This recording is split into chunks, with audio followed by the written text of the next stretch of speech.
और कहाँ पहुँचता है? जहाँ हमारे ख्याल बनते हैं, गोयाई के अंदर जहाँ हमारी सोचें बनती हैं, खुदा का कलाम वहाँ पहुँचता है और जांचता है, जांच पड़ताल करता है। ये खुदा के कलाम की तेजी और खूबसूरती और हकीकत है। दुनिया की तलवार किसी भी जंगजू की हो, किसी भी लड़ाका फौज की हो, किसी भी कौम के पास हो, दोनों तरफ से काटने वाली हो, दो धारी तलवार जितनी भी तेज हो, लिखा है खुदा का कलाम उससे भी तेज है। और इसकी तेजी का सबूत मैं आपको बताना चाहता हूं। तलवार जो है जब ये काटती है तो ये जिंदगियों का खात्मा करती है, ऐसे ही है। तलवार जख्मकारी लगाती है, तलवार टुकड़े करती है। दुनिया की तलवार की बात कर रहा हूं। तलवार बर्बादी पैदा करती है, तलवार जिंदगियों का खात्मा कर देती है। टांगे कट जाती हैं, गर्दनें कट जाती हैं, हाथ कट जाते हैं, पेट फाड़ दिए जाते हैं। किससे? तलवार से। मगर खुदा का कलाम तलवार से ज्यादा तेज है, मगर बगैर नुकसान किए, बगैर जान लिए ये जिंदगियों को बहाल कर देता है।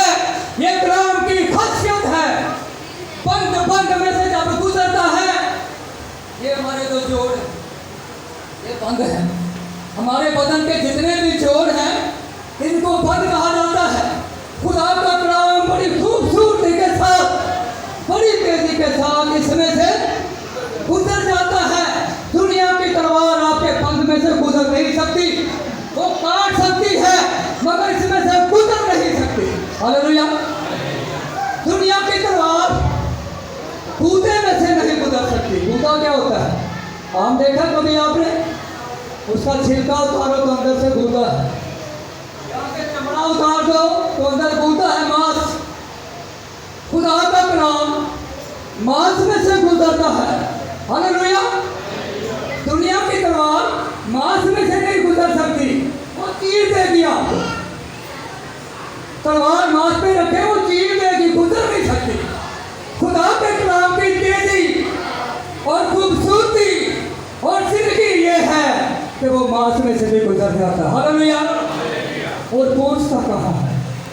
दिल के ख्यालों और इरादों को जांचने के लिए हमारी गोयाई के अंदर, हमारे दिल की गहराई के अंदर उतरता है और वहां से इंसान का इलाज करता है कि तेरे ख्याल डामाडोल तो नहीं, तेरी सोचें भटकी हुई तो नहीं, तेरी जिंदगी बर्बादी की तरफ तो नहीं। खुदा का कलाम वहां पहुंच जाता है और इलाज करता, बहाल करता है। हालेलुया। जरूरत यह है कि खुदा के कलाम को हाँ हाँ, यस और आमीन के साथ कबूल किया जाए। आमीन। आइए खुदा के कलाम को पढ़ते हैं। लूका तबीब की अंजील उसका 15वां बाब। अगर किसी के पास चश्मा है नजर का तो मुझे दे देगा, मैं भूल गया।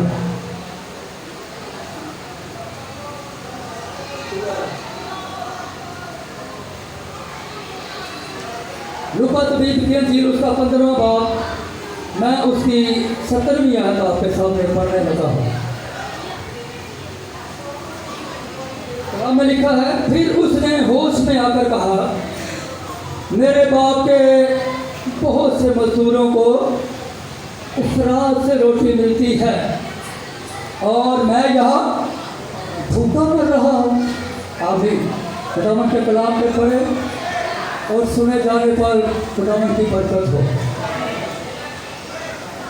मेरी दुआ है मुख्तसर अल्फाज में कि मुझ समेत आप सबको खुदावंद आज इस कलाम के वसीला से बरकत। आमीन। ये जो हवाला हमने पढ़ा है लूका की अंजील 15वां बाब और उसकी 17वीं आयत में, इस बाब की 32 आयत है और तकरीबन ये सेंटर का हिस्सा है। ये वो तमसील है जो दुनिया में इस वक्त या शुरू से ही अव्वल नंबर पर है।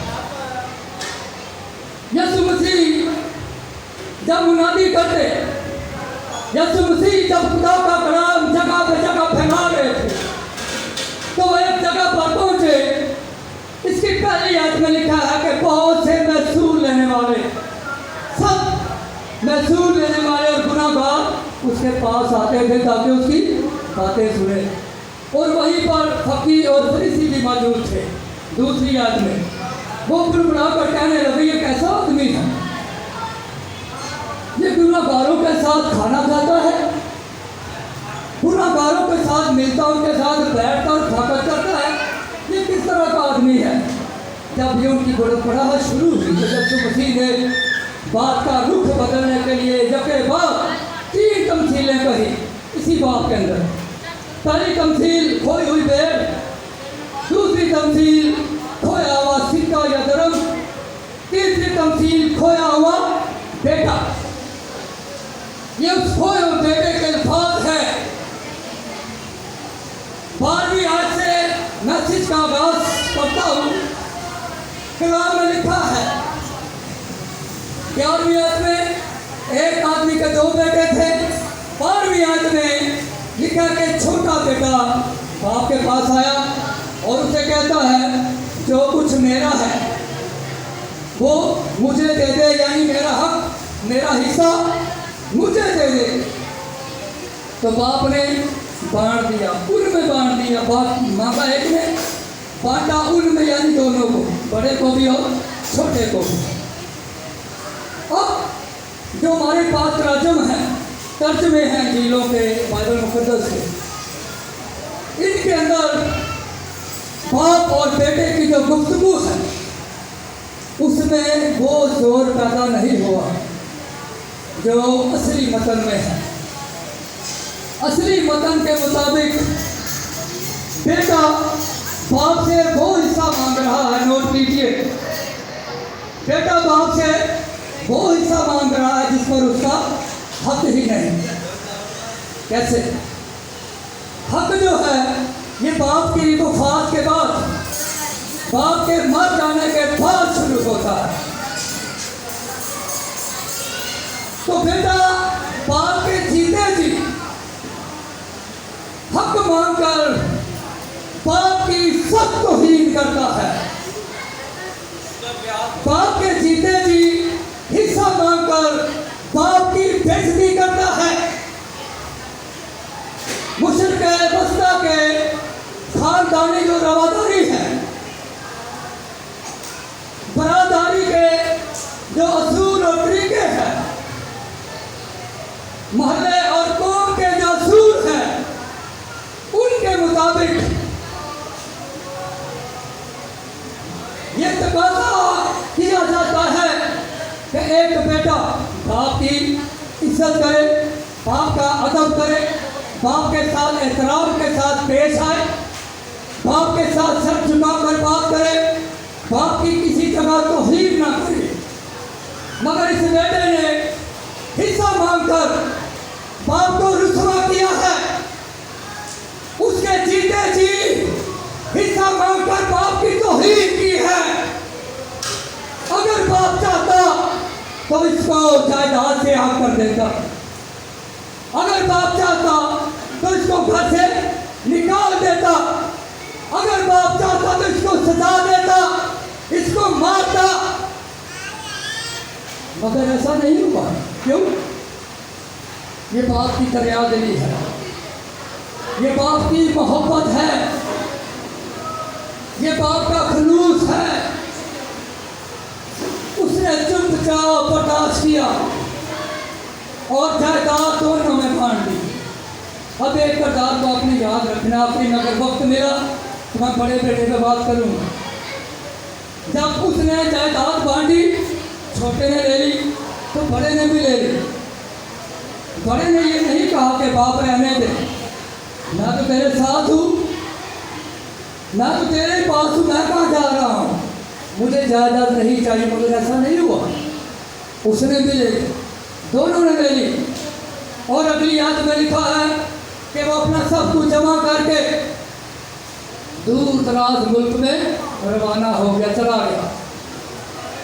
ये दूर दराज का मुल्क वक्त के लिहाज से जहाँ यीशु मसीह कलाम कर रहा था, या तो दरिया यरदन का पार का इलाका, या फिर दमिश्क का इलाका, या कोई भी हो, उसने अपना घर बार छोड़ा है।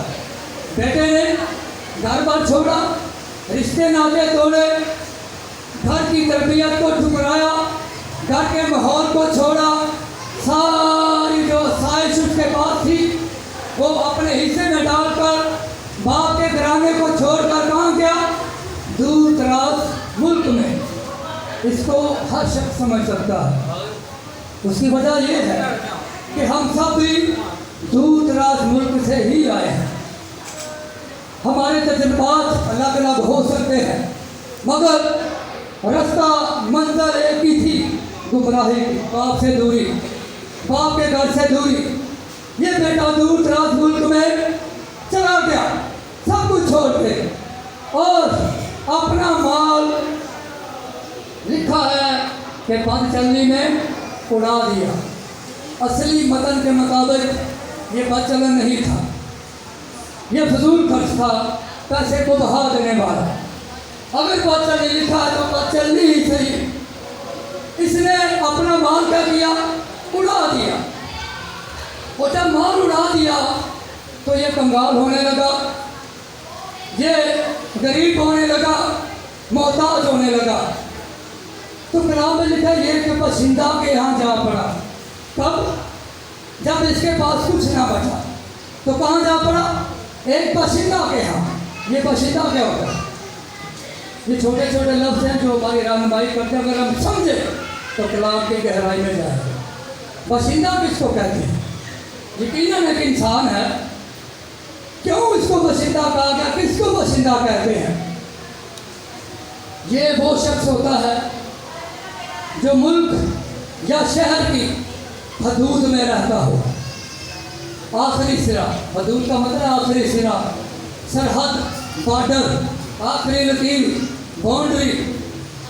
वो शख्स जो शहर की या मुल्क की हदूद में, बॉर्डर के करीब रहता हो और उसके पास जायदाद हो और वो वहाँ पर कारोबार करता हो और उसके पास शहरी हकूक भी हो, उसको बाशिंदा कहा जाता है। ये बेटा जो भटका हुआ है, ये उसके यहाँ जा पड़ा। कलाम में लिखा है कि दूर दराज मुल्क में गया। अगर ये मुल्क में गया है तो इसके पास दौलत है, ऐसे ही है, इसके पास पैसा है। तो ये किसी रात पे तो नहीं गया होगा, किसी बॉर्डर पे तो नहीं गया होगा जहाँ इसने पैसा उड़ा दिया। ये यकीनन किसी अच्छे शहर में था, अच्छे होटल में, अच्छे रेस्टोरेंट में खाना, अच्छे कपड़े पहनना, अच्छा लिबास तब्दील करना। मगर हालत ये हो गई कि ये एक बशिंदा क्या जा पड़ा। इसका मतलब ये है कि उस शहर के अंदर, उस मुल्क के अंदर जब काल पड़ा था तो उसने सरतोड़ कोशिश की कि मैं किसी के साथ मिल जाऊं, किसी के घर के अंदर पना ले लूं, मगर किसी ने नहीं खोला दरवाजा उसके लिए। दरवाजा खटखटाया, मेरे पास रोटी नहीं, मैं भूखा हूँ, मेरे पास छत नहीं, मेरे पास रहने के लिए घर नहीं, मुझे पना दी जाए। दरवाजे बंद, कहीं से रोटी नहीं। तो ये भटकता भटकता, गुमराह होता होता, सफर करता करता शहर की हदूद से बाहर निकल आया है, शहर के माहौल से बाहर निकल आया है और एक बशिंदा के यहाँ जा पड़ा है। और उसे डील क्या हुई? उसे डील क्या हुई है आपको पता? उससे डील हुई, इसने रिक्वेस्ट की, इसने यकीनन अपना रोना रोया होगा कि मुझे क्या चाहिए? रोटी चाहिए, मुझे रहने के लिए जगह चाहिए। मगर डील एक ही बात पर हुई है, रिहाइश की।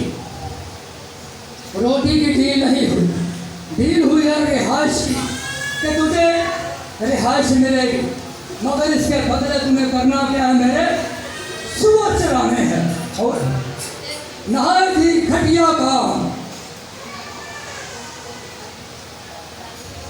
इंसानी फितरत का गिरा हुआ काम सुअर चराना।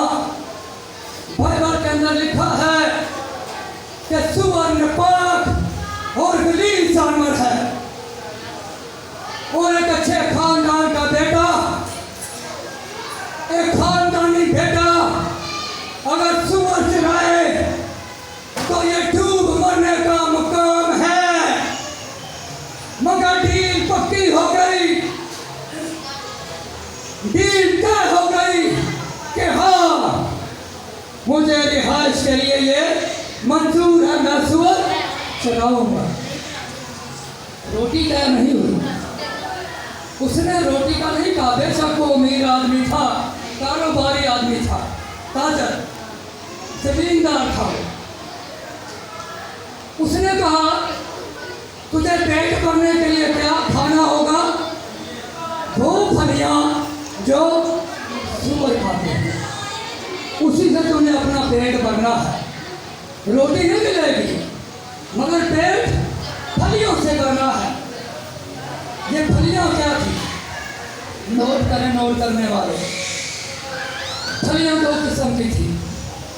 एक जंगली झाड़ी में लगती थी, कांटेदार झाड़ी में, उसका रंग ब्लैक होता था, काले रंग की।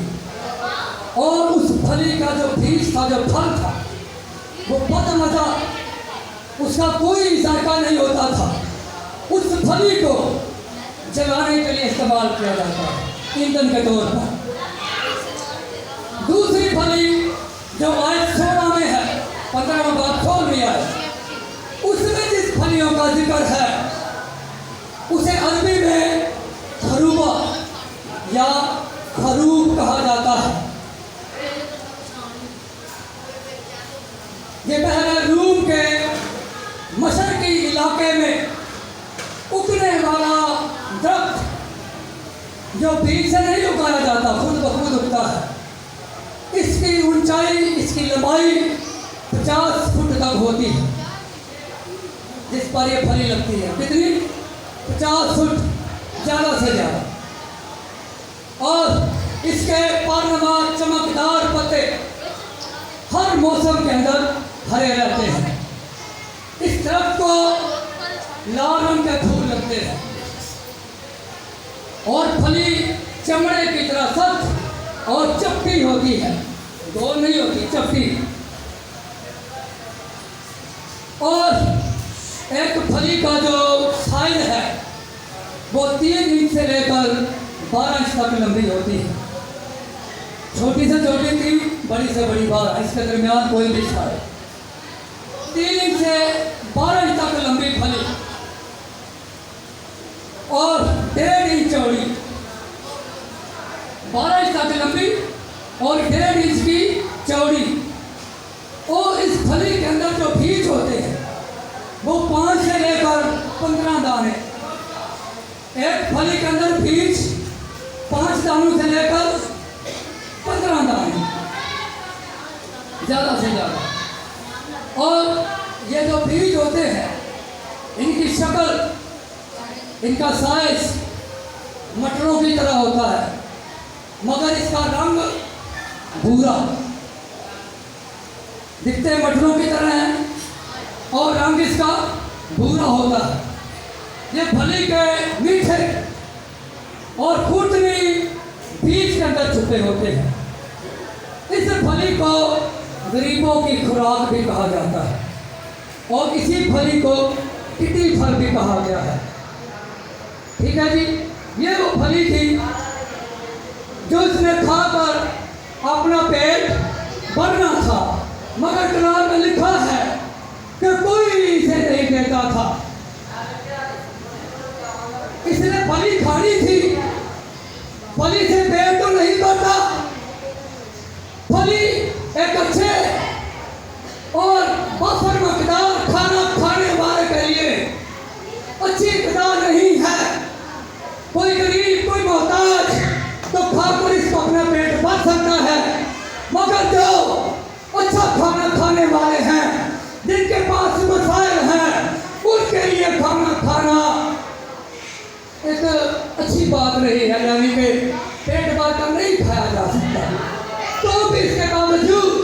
इसने खाना चाहा, क्योंकि इसके पास और कोई वसाइल ही नहीं थे।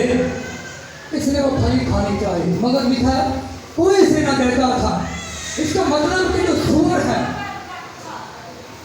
उनका इतना जिक्र तो नहीं करना चाहिए, मगर जरूरी है कि बहुत थोड़े बहुत नहीं थे, वो तो पूरा झुंड था, पूरा झुंड था जिसको खेतों में चुराने के लिए भेजा गया है। और मैं ये सोचता हूँ, आप भी ख्याल करें कि जैसे ही ये फली पकड़ने लगता होगा या तोड़ने होगा तो सुअर उसको धकेल देते होंगे, क्योंकि वो एक अच्छा जानवर नहीं, वो खूब रेजी करने वाला है।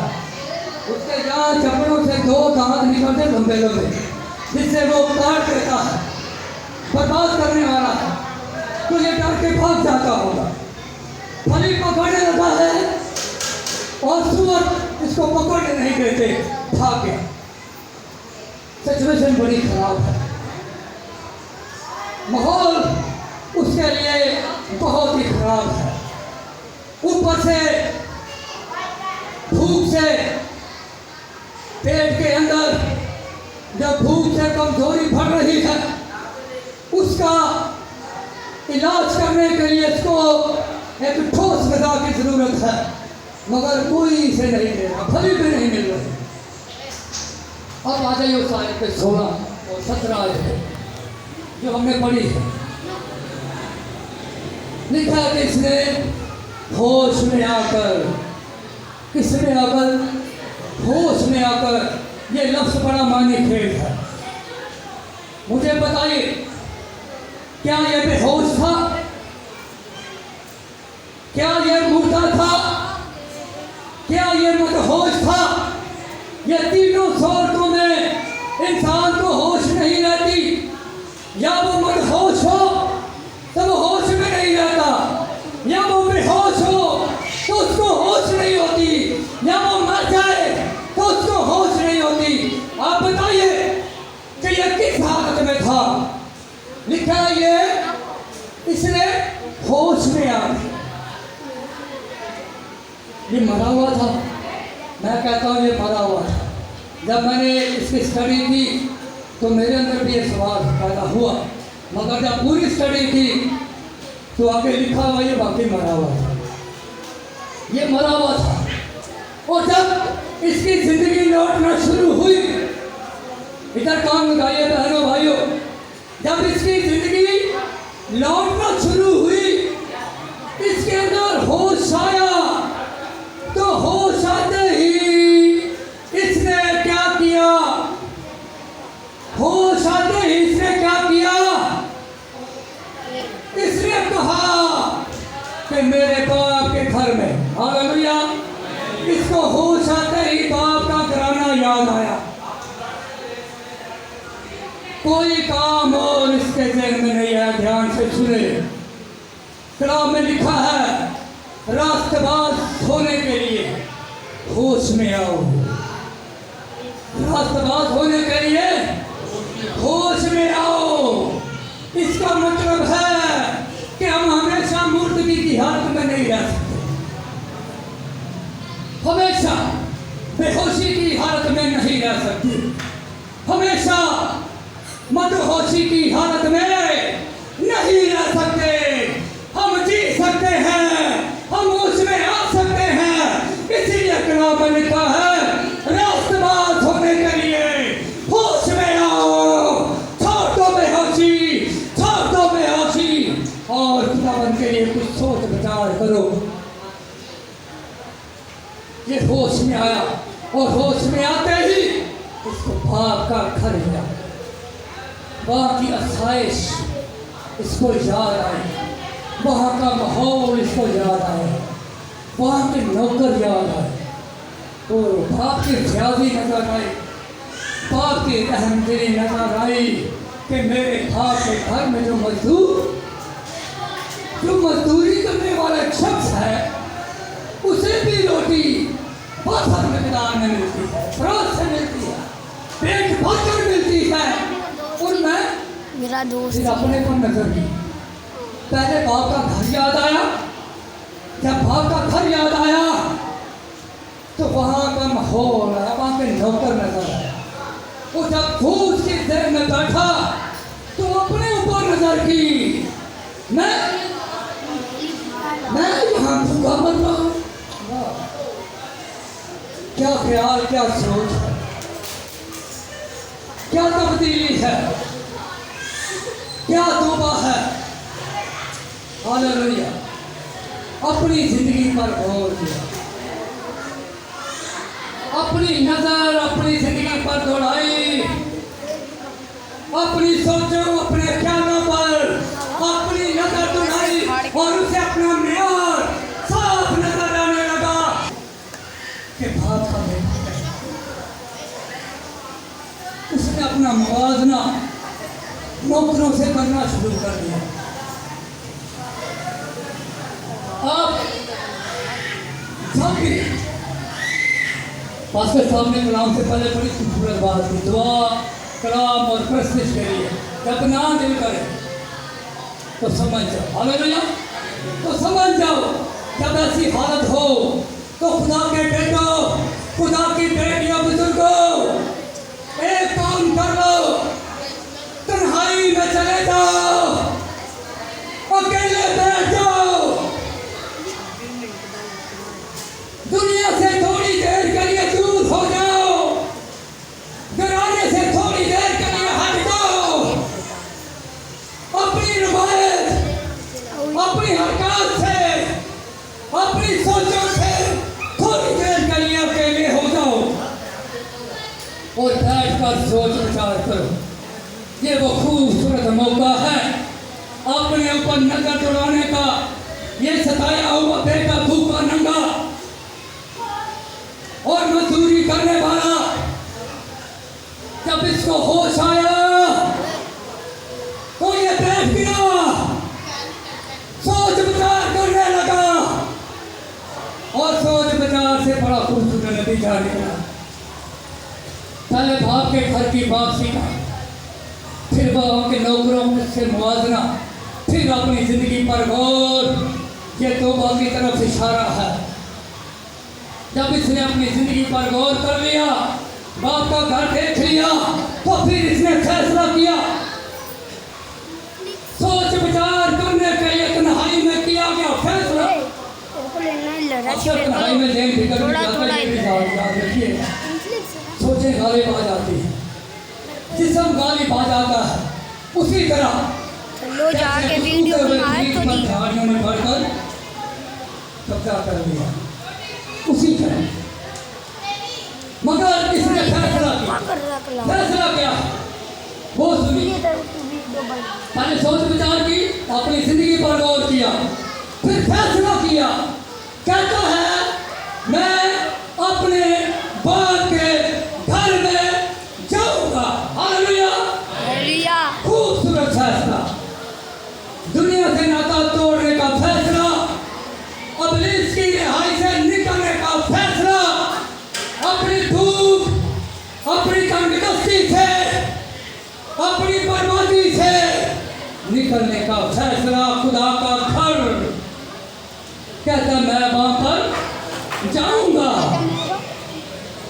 मैं बाप के घर में जाऊंगा और क्या कहूंगा, किस मुंह से जाऊंगा। कहता मैं बाप से कहूंगा कि मैं इस लायक नहीं रहा, मैं तेरा भी गुनाहगार, मैं आसमान का भी गुनाहगार। अब इस अच्छा फैसला सही, बाप की गुर्बत तो थोड़ी बहुत मिलेगी। अरे नौकरी सही, बाप से बातचीत का बहाना तो मिलेगा। नौकरी सही, मैं बाप को देख तो सकूंगा, बाप के काम को देख सकूंगा, मैं जाऊंगा, दुनिया की परवाह नहीं, मेरे घर वाले मुझे क्या कहेंगे, मेरी बरादरी मुझे क्या कहेगी, मेरा